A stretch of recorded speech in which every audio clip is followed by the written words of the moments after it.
You are the best pilot in the simulator and the worst pilot at the field. Why?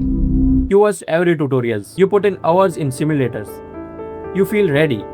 You tell yourself, I just need more confidence. So you go to field, you arm the quad, and your thumbs lock up. You fly stiff and crash.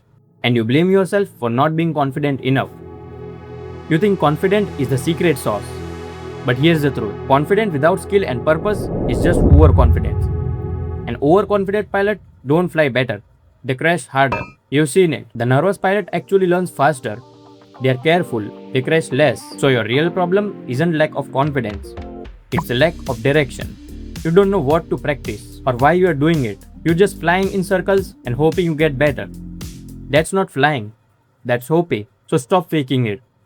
Do these three things instead. First, know your equipments. You can't be confident in a tool you don't understand. Learn your rates. Know exactly what your drone will do before you try to push it. Second, practice with purpose. Stop flying randomly. Pick one goal for the day. Today, I only practice smooth throttle control. That's it. One thing, master it. Third, embrace the crash. Seriously.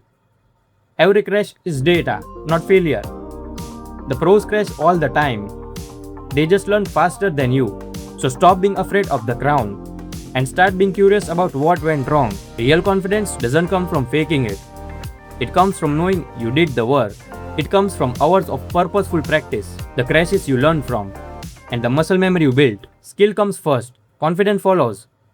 So stop trying to feel confident and start trying to get good. The confidence will follow up on its own.